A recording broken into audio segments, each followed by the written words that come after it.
प्यारे साथियों, मालती जोशी जी की कहानियों की श्रृंखला में देखती हूँ सपने पर आज सुनिए उनकी एक कहानी मन धुआं धुआं।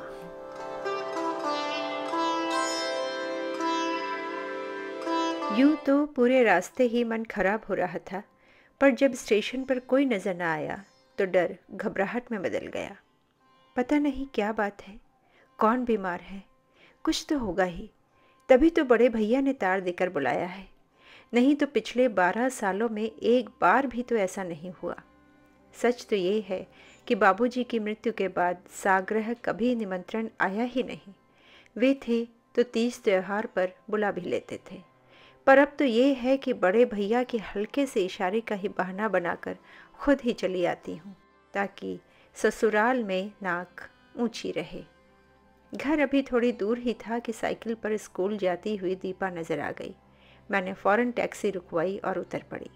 मुझे इस तरह एकाएक सामने पाकर दीपा पहले तो अचकचा गई, पर दूसरे ही पल साइकिल से उतरकर मुझसे लिपट गई। बुआ, एकदम अचानक कैसे? तुम्हें देखे बहुत दिन हो गए थे ना, इसलिए। मैंने चुटकी से उसकी नाक पकड़कर हिलाते हुए कहा। बुआ भतीजी का प्रेमालाप पता नहीं कितनी देर तक चलता, पर मैंने देखा उसके साथ वाली लड़कियां बेचैन हो रही हैं। अच्छा, अब शाम को मिलेंगे, अब झटपट स्कूल जाओ तो। मैंने उसके गालों पर हल्की सी चपत लगाते हुए कहा। अच्छा, सी यू। उसने अपना सुकोमल हाथ हवा में लहराते हुए कहा और साइकिल पर बैठकर फुर्र से उड़ गई। ड्राइवर यदि आवाज़ न देता तो मैं पता नहीं कितनी देर तक उस कमनीय आकृति को देखती रहती। स्कूल की यूनिफॉर्म में भी वो सबसे अलग लग रही थी। माँ का रूप लावण्य उसे विरासत में जो मिला है। सबसे अच्छी बात तो ये है कि विधाता ने उसे माँ का जैसा तन ही दिया, मन नहीं। नहीं तो क्या इस तरह मुस्कुराकर स्वागत करती, दौड़कर गले से लिपट जाती। उसकी उस निश्चल मुस्कुराहट से मन एकदम हल्का हो आया था। समझ गई कि घर पर सब कुशल मंगल है। ऐसी वैसी कोई बात होती तो भला लड़की इस तरह हंसती खिलखिलाती? तब तो शायद इनकी ही बात ठीक होगी। कह रहे थे कि प्रॉपर्टी का कोई चक्कर होगा। बार बार जता रहे थे कि आजकल तो लड़कियां भी बराबर की हिस्सेदार होती हैं। इतना ताव आया था मुझे। बाबूजी ने भर भर थैली दहेज दिया था, लेकिन फिर भी इन लोगों की तृप्ति नहीं होती। अब भी आस लगाए बैठे हैं। खुद ही साथ आना चाहते थे, पर मैंने ही मना कर दिया। तब भी गाड़ी छूटने तक हिदायतें देते रहे कि बिना जाने बुझे किसी कागज़ पर दस्तखत नहीं करना। पता नहीं किस प्रॉपर्टी का सपना देख रहे हैं ये लोग। गांव में एक पुराना सा मकान और 8-10 बीघे खेत, बस। शहर के जिस बंगले पर सबकी आंखें लगी हुई हैं, वो तो भैया की अपनी कमाई का है। ये ज़मीन उन्हें ससुराल से दहेज में मिली थी। दीपा को भेजकर भाभी ने शायद अभी अभी ही दरवाज़ा बंद किया था। चिटकनी खोलते हुए बोली, अब क्या रह गया? पर मुझे देखते ही चुप हो गई। अरे सुमित्रा, तुम? उनके मुंह से बस इतना ही निकला और वे दरवाज़ा छोड़कर खड़ी हो गईं कि आना हो तो अंदर आ जाओ, दरवाज़ा खुला है। ये कोई नई बात नहीं है, अब तक तो आदत हो जानी चाहिए थी, पर पता नहीं क्यों मन पर हर बार एक चोट सी लगती है। लगता है उल्टे पैरों वापस लौट जाऊं, पर कहाँ हो पाता है। ससुराल में अपनी ममतामयी भाभी की इमेज जो स्थापित कर रखी है, वही मुझे मुंह चढ़ाने लगती है। पंडित काका, जल्दी से चाय बना लो 2 कप, और गोभी आलू की एक सब्जी और छौंक दो। चौके से भाभी की आवाज आ रही है। कोई मेहमान आए हैं बहू जी? हाँ, सुमी दीदी आई हैं। अरे सुमी बिटिया, कब आई? पंडित काका किचन से दौड़े चले आए। उनके झुर्रीदार चेहरे पर सफ़ेद मूछों से छनकर वात्सल्य और खुशी छलकी पड़ रही थी। कई बार लगता था कि कल को काका नहीं रहेंगे तो मेरा ऐसा हार्दिक स्वागत कौन करेगा। मैं भाभी की शिकायत नहीं कर रही। ये सच है कि मैं या सुमित्रा लगातार 3 महीने भी बने रहें तो उनके माथे पर शिकन नहीं आती। हमारे स्वागत सत्कार में कोई कमी नहीं होती। पर यह भी सच है कि हम तीसरे ही दिन बिस्तर बांध लें तो वे रुकने के लिए इसरार भी नहीं करती।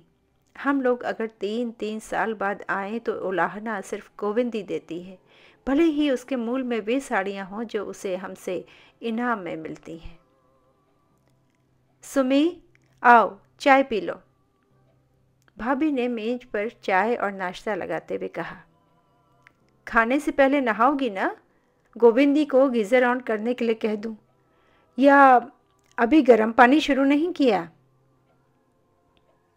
इतनी कोफ्त हुई, दुनिया भर की बातें पूछ रही हैं, पर ये नहीं पूछेंगी कि अचानक कैसे आना हुआ, या कि उन्हें मेरे आने का अंदाज़ा था तो बताएं ना कि क्यों बुलाया था। आखिर मैंने ही पूछा। भाई साहब कैसे हैं? अच्छे हैं। तबीयत तो ठीक है ना? हाँ, क्यों? मुझे तार देकर बुलाया था, इसीलिए घबरा रही थी कि पता नहीं क्या बात है। उन्होंने कोई जवाब नहीं दिया, पर उनके चेहरे से साफ जाहिर था कि उन्हें इस बात का कोई इल्म नहीं था। इस घर की समस्याओं से वे वैसे भी कभी नहीं जुड़ पाई थीं। बड़े भैया का ऑपरेशन डे था शायद। पूरे 4 बजा कर लौटे। मुझे देखते ही उनका चेहरा खिल गया। मुझे बहुत अच्छा लगा। पास बिठाकर देर तक इनके बारे में और बच्चों के बारे में पूछते रहे। एकदम बाबूजी की याद आ गई। उन्हें देखते ही लगता था कि जाने कितनी बातें अनकही रह गई हैं। जब भी आती उनकी ढेर सारी बातें मन हल्का कर देती।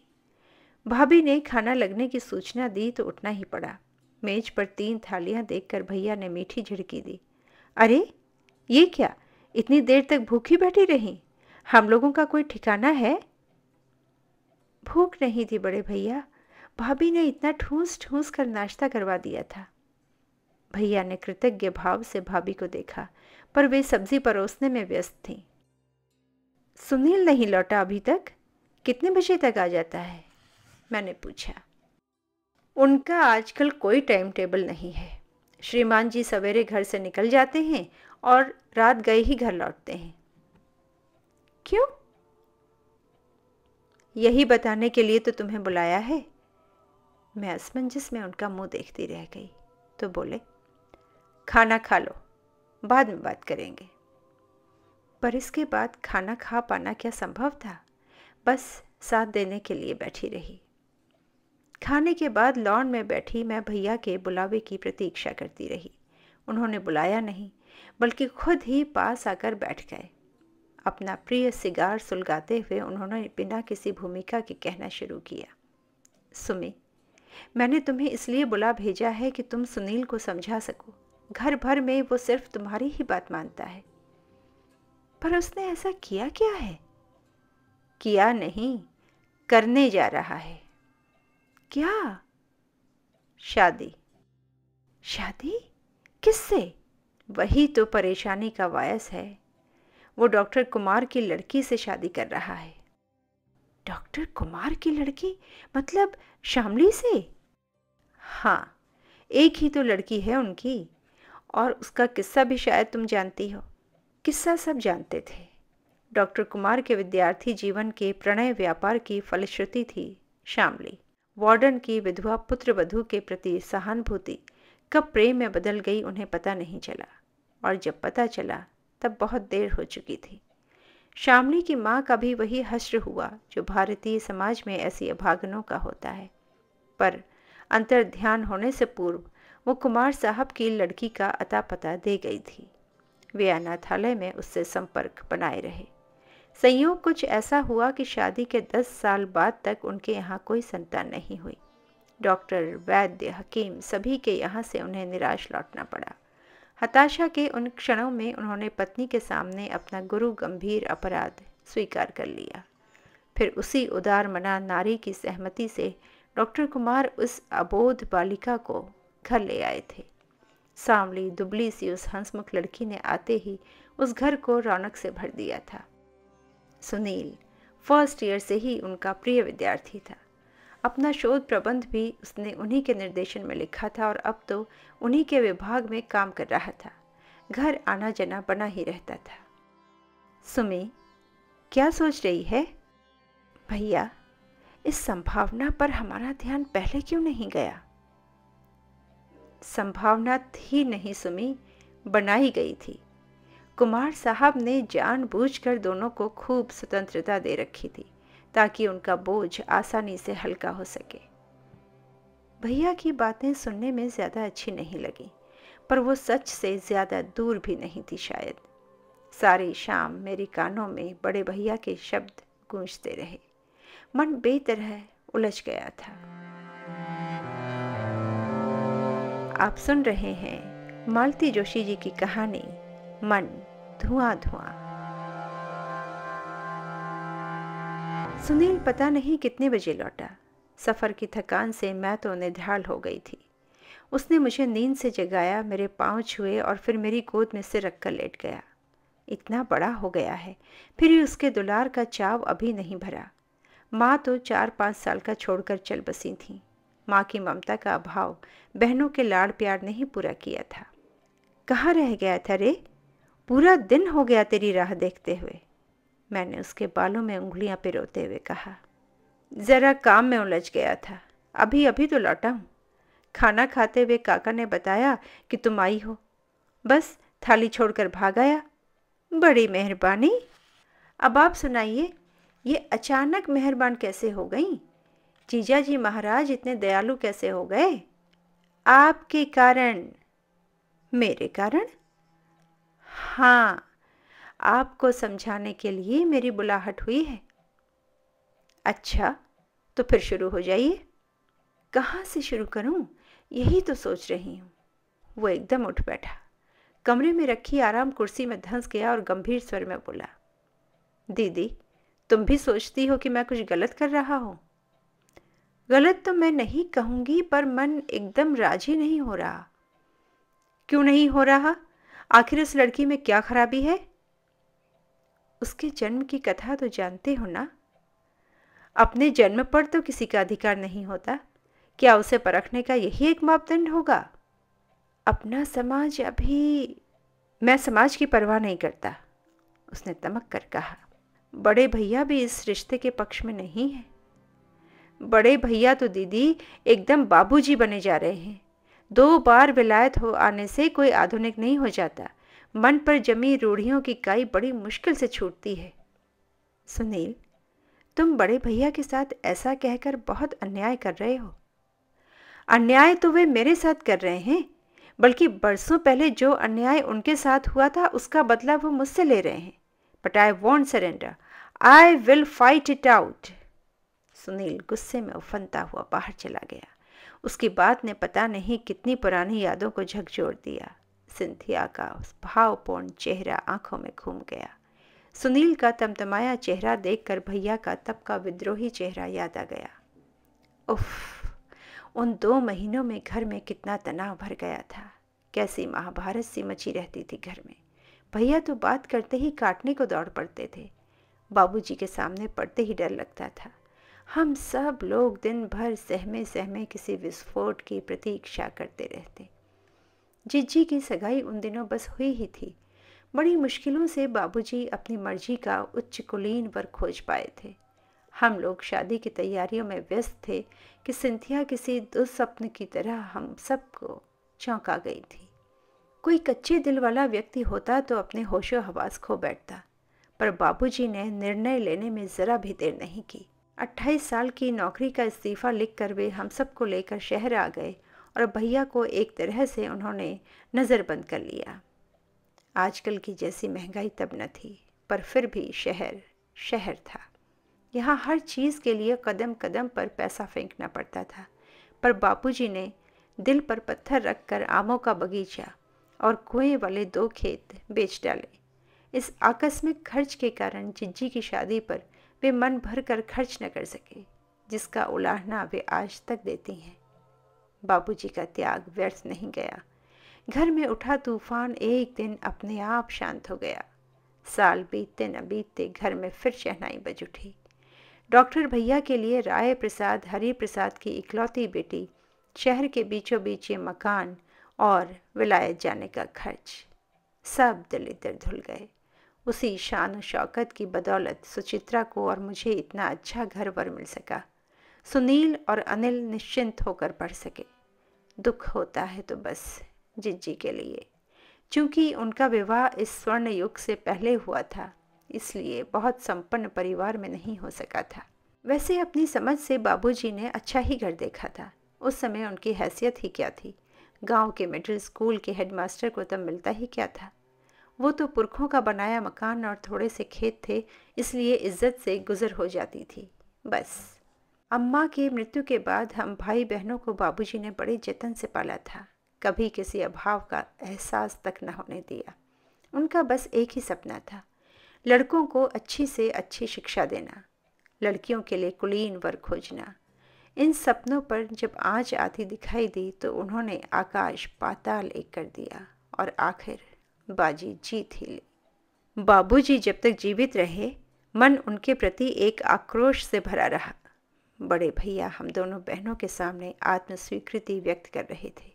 मेरे बहाने उन्होंने सुचित्रा को इंदौर बुला लिया था और अब हम तीनों मिलकर वर्तमान संकट पर विचार विमर्श कर रहे थे।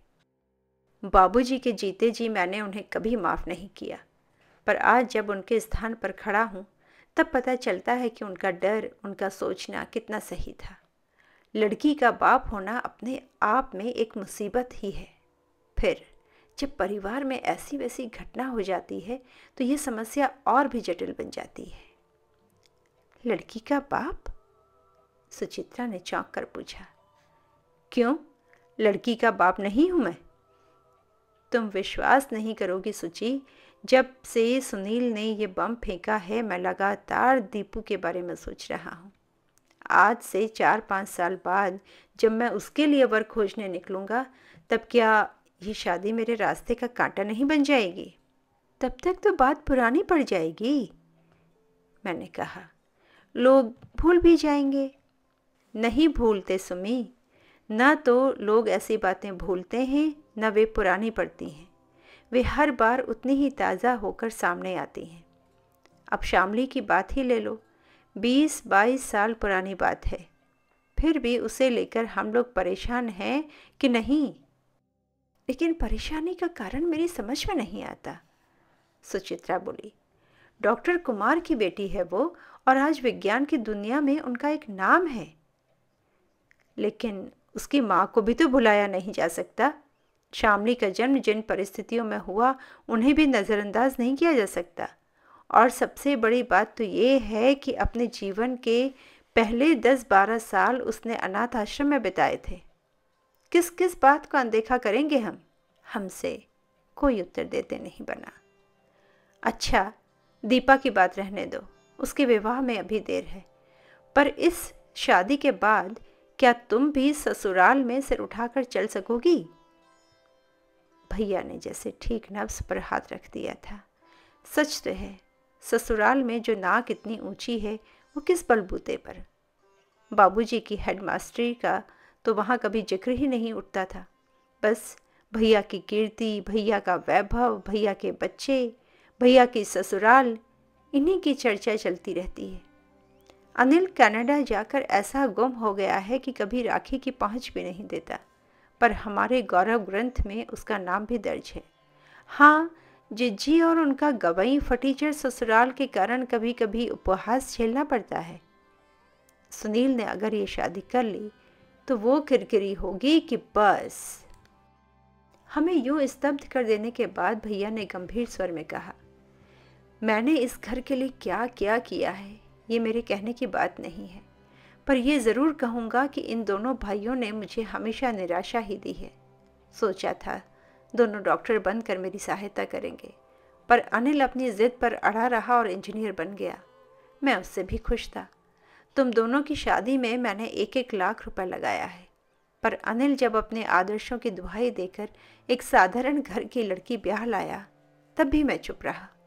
लेकिन उसने कभी अपनी जिम्मेदारी को समझा ही नहीं। मजे में 7 समुंदर पार जाकर बैठ गया है। अब तो शायद उसे ये भी याद नहीं कि देश में उसका घर है, परिवार है, रिश्ता जो भी है ससुराल वालों से है। कोशिश के बावजूद भी सुनील को मेडिकल में दाखिला नहीं मिल सका। मैंने सब कर लिया। मैं उसकी पीएचडी से ही संतुष्ट था, पर अब जो ये गुल खिला रहा है उसे क्या कहूँ। मेरी प्रेस्टीज का न सही, उसने इस घर की प्रतिष्ठा का, स्वर्गीय बाबूजी की आत्मा का तो ख्याल किया होता। बाबूजी पिता थे, शायद इसीलिए अपनी बात मनवा सके। मैं तो सिर्फ भाई हूँ। पिता के सारे कर्तव्यों को करने के बाद भी मेरे अधिकारों की एक सीमा है। मैं तो सिर्फ अनुरोध ही कर सकता हूँ, किसी को मजबूर कर नहीं सकता। बड़े भैया का ये करुण वक्तव्य हमें भीतर तक हिला गया। सच, पूरी जिंदगी बेचारे घर के लिए खटते रहे हैं। आज उनकी टक्कर का सर्जन पूरे प्रदेश में नहीं है। ऑपरेशन के लिए लोग दूर दूर से आते हैं, महीनों क्यों लगाए रहते हैं। कीर्ति और संपत्ति गंगा यमुना की तरह घर को भर रही है, पर उन्होंने जितना भी कमाया सब भाई बहनों पर खर्च कर दिया। उनका अपना छोटा सा परिवार है, पर उसके लिए भी वे कितना कर पाते हैं। सुचित्रा की शादी के बाद ही मुकेश को सिंधिया स्कूल में डालने का साहस कर पाए। चाहते तो वे भी अनिल की तरह पल्ला झाड़कर अलग हो सकते थे, सारी जिम्मेदारियों से अपने आप मुक्त हो जाते। आप सुन रहे हैं मालती जोशी जी की कहानी मन धुआं धुआं।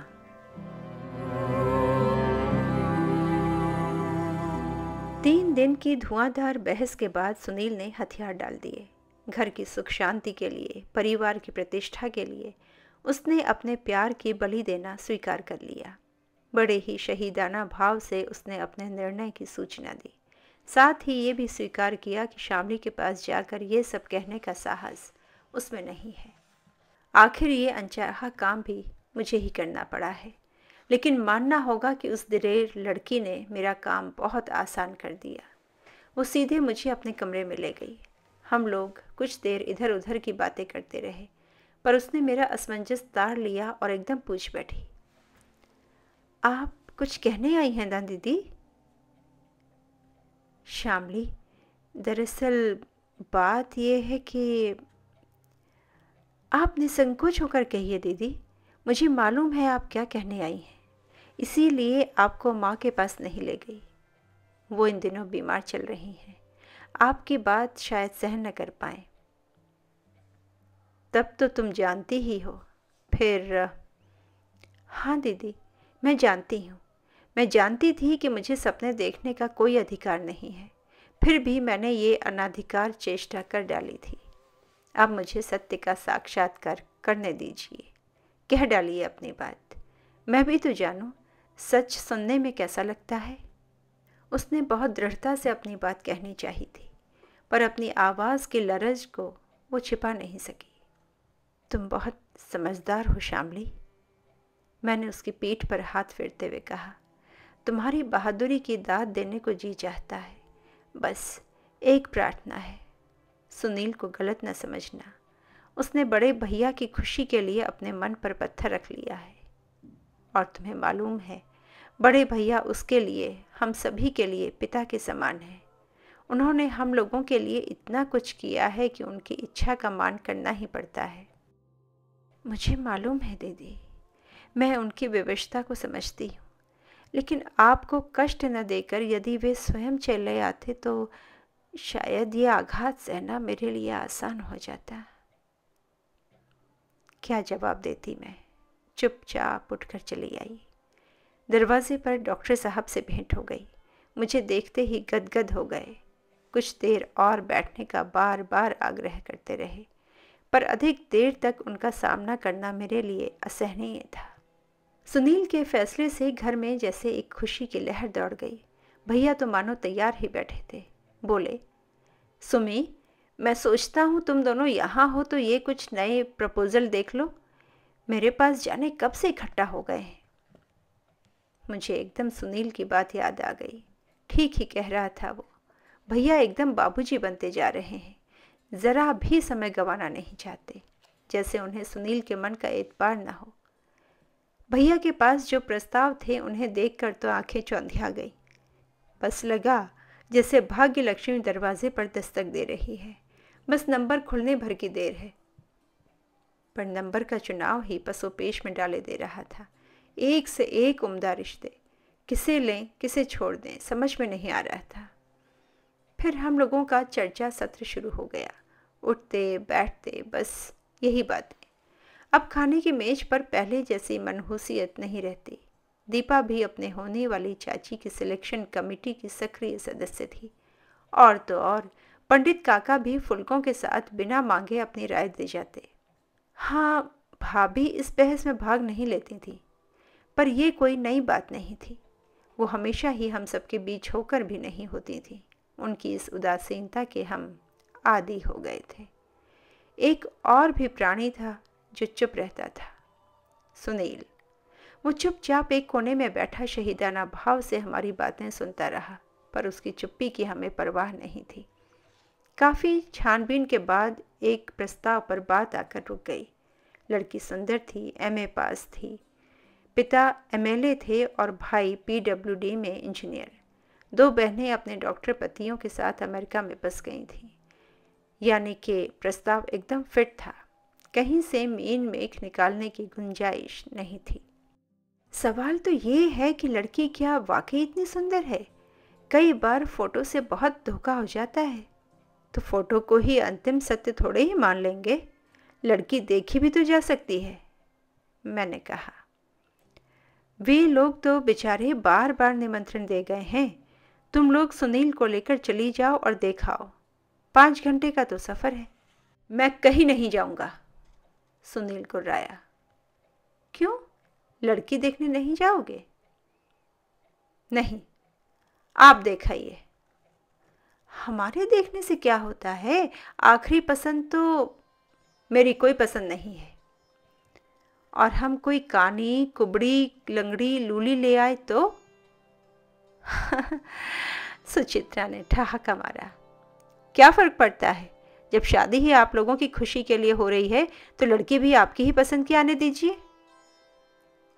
हम लोगों को इस तरह निरुत्तर कर वो उठने ही वाला था कि कड़कती हुई एक आवाज आई, सुनील।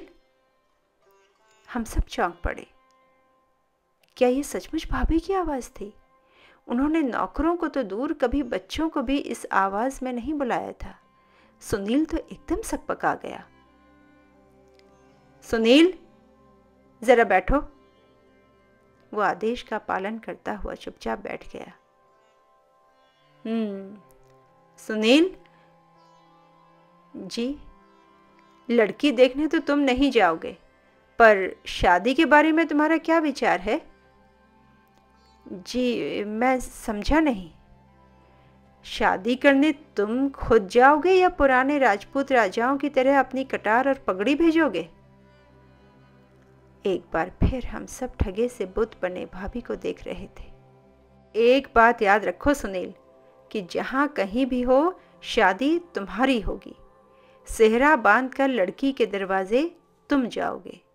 वो अनजान कोई तुम्हारा हाथ पकड़कर सिर्फ तुम्हारे लिए इस घर में आएगी, मेरी बला से।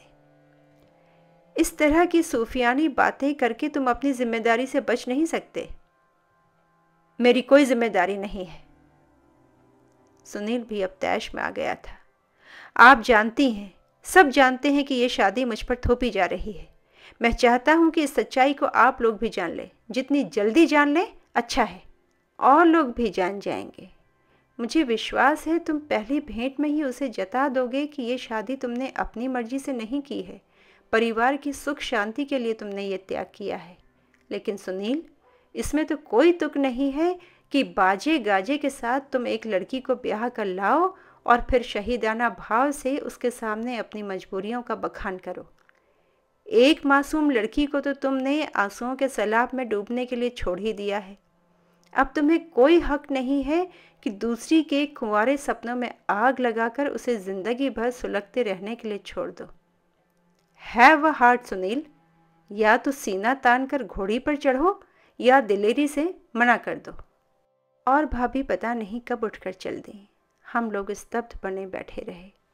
बड़ी देर बाद हमारी तंद्रा टूटी तो देखा बड़े भैया ने अपना चेहरा दोनों हथेलियों से ढक लिया है। आप सुन रहे थे मालती जोशी जी की कहानी मन धुआं धुआं।